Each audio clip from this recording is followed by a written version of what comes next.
Hello, this is literally Majora. You can call me Majora if you want, but my real name is Benny, and as of recording this, I am staring out the window at a massive spider. Why is this here? I'm pretty sure it's just a wolf spider. It's missing a leg. Huh.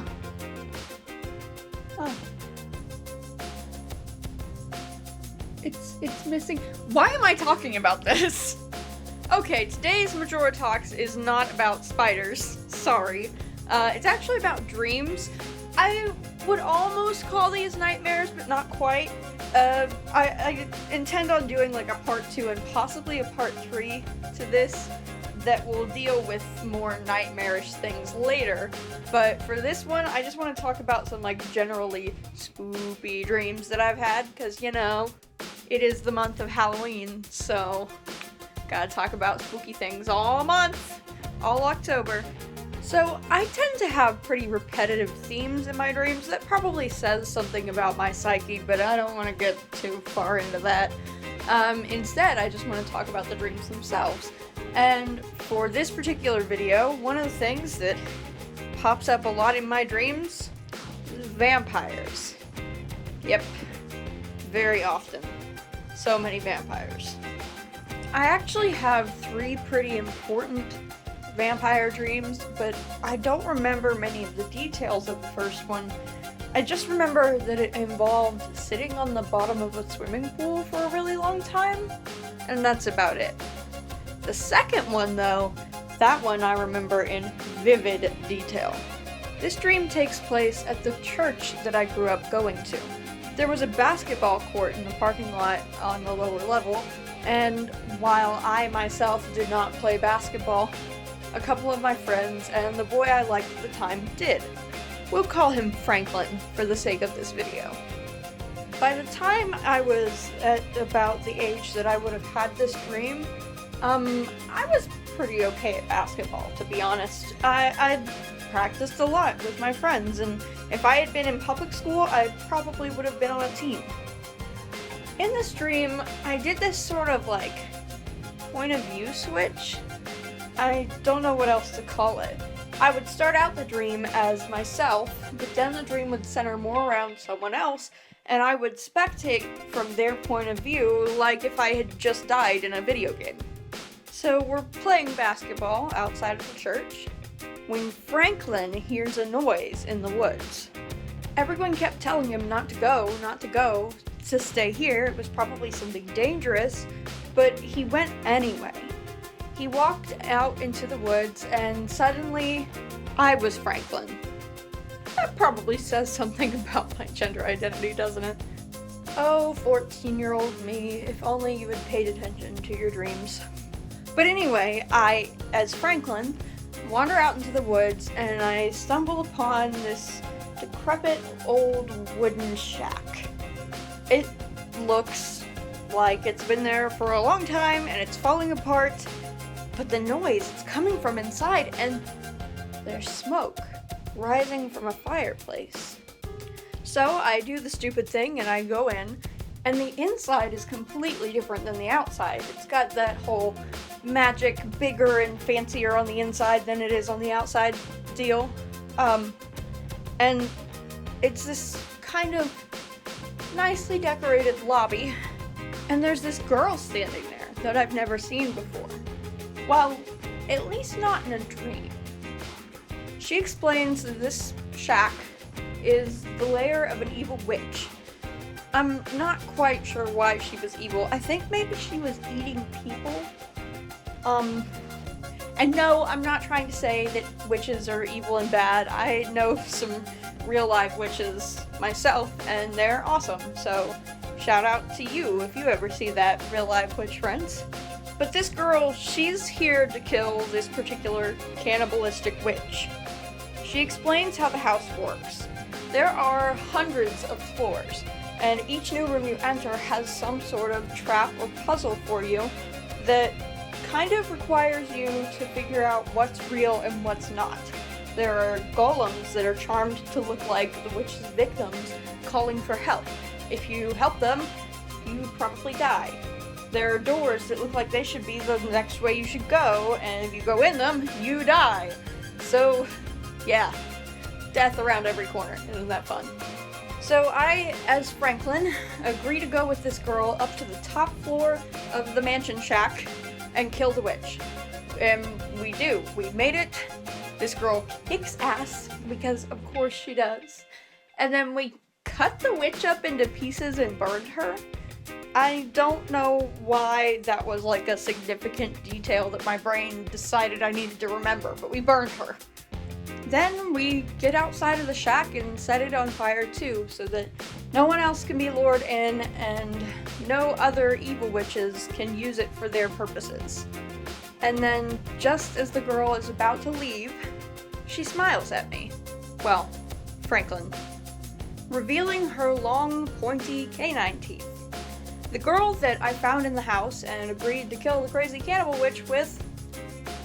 What was that sentence? I'm leaving it in. Anyway, she was a vampire the whole time. And then I woke up. The next dream took place at a childhood best friend's house.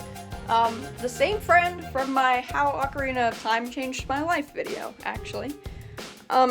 So, also in this dream is Franklin, a couple cousins, a friend of a friend, and I don't really remember anyone else sticking out, but we were at a party at my friend's house, and things were going pretty good.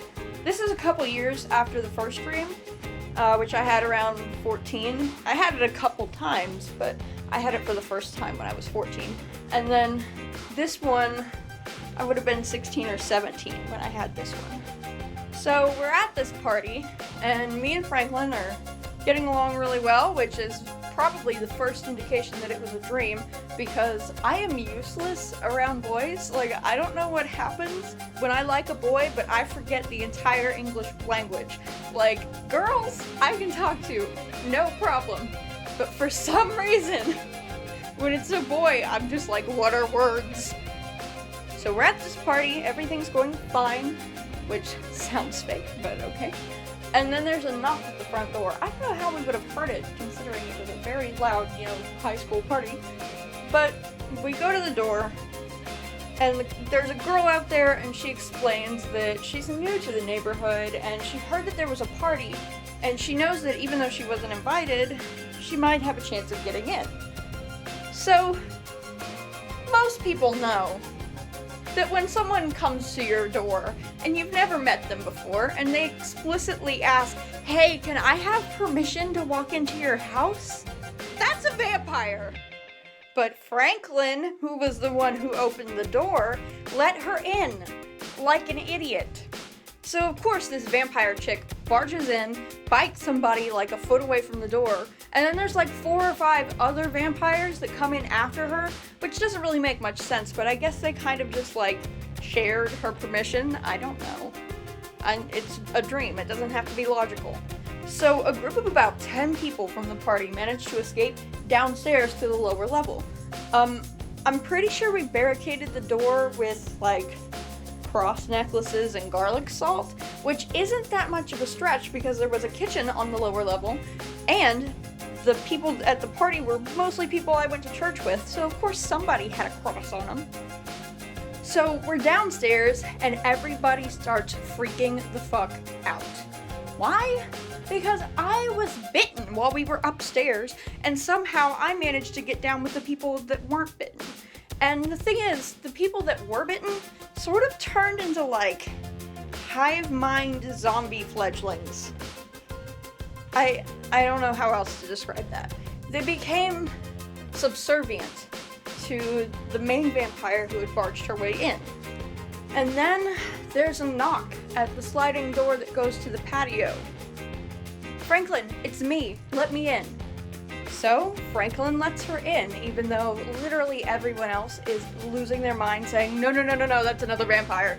They kind of forgot for a second that they were fighting about whether or not to kill me, and then they were worried about her. But she explains that the vampires upstairs are under the control of a vampire that was possessed by the spirit of the very first vampire. which in this dream was apparently Judas, the disciple that betrayed Jesus. That's not an uncommon vampire mythos, actually.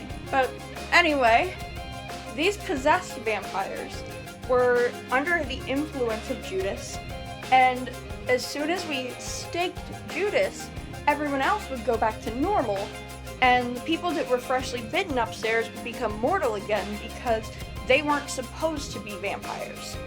And then she turns to me, and she explains to me that I'm supposed to be a vampire. I've always been destined to be one, so sucks for me, I'm gonna be one permanently because I was a half vampire to start with. That's big news, but we go with it. So she pulls out a stake and gives it to me.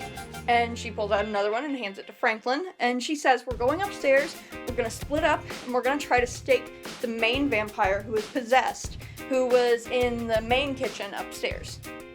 In order to carry out this plan, we have to disguise Franklin, because apparently all of the fledglings upstairs look a little bit like this. I'm not even kidding. We had to put a bunch of eyeliner on him. That was how we disguised him as a vampire. Once we made sure Franklin looked like he was not having a phase, we headed upstairs, and the girl and Franklin went one way, and I went a different direction. And I ended up being the one to stake Judas. But before I could, I heard Franklin scream. I knew that that meant he had been bitten, but I also knew that if I got there in time, I could stake Judas and Franklin would be saved. So I did it. I staked Judas, and all around me, all of the fledgling vampires started turning back to normal. So I made my way around to the living room where the girl and Franklin were, and I was surprised to find that Franklin's eyes were red once I got there. A surefire sign in this dream universe that he was a vampire. So the girl admits to knowing all along that Franklin was also going to be a vampire. While Franklin wasn't a half vampire like me, he had vampire DNA somewhere back in his family tree and was always destined to be a vampire, and was actually going to be the first vampire in a few generations in his family. And then my mom showed up, and I woke up. So you probably noticed this girl showed up in more than one of my dreams, and that's because she's a fictional character. I created her, actually. She was born out of what kind of started off as a fanfic and then ended up becoming its own more original story, which is a lot of my writing, TBH. But Mina was the descendant of Wilhelmina Murray and Jonathan Harker from Dracula. Yeah. I actually ended up using these dreams in my writing. Franklin became a character named James, and my character was a girl named Cora. Why did I not just call him James in this video? Why did I have to come up with a fake name to give him so that when it came time to tell you his other fake name, there was a difference between the fake names? I don't pretend to have like a high level of logic. If I ever go back to this story, I feel like I'm gonna rework a lot of it. Honestly, there is no reason for James and Cora to have any interaction, for James to even exist. I mean, he was literally just in the story so that I could fantasize about ending up with a boy I had a crush on. No. If I were writing this again today, Cora would be a lot different than me, and I would give her a girlfriend because there's a character that would have totally made sense to be her girlfriend, and I was so blind to that because I was so heteronormative. Yikes. Yikes again. So I'm gonna wrap this up here, and next Monday I'll be talking about scarier dreams. One that takes place in a McDonald's. I know that sounds like it's not that scary, but it is. And then one that involved getting my toes cut off. Yeah, I'm gonna leave you with that to think about for a week. Thanks for listening. Bye.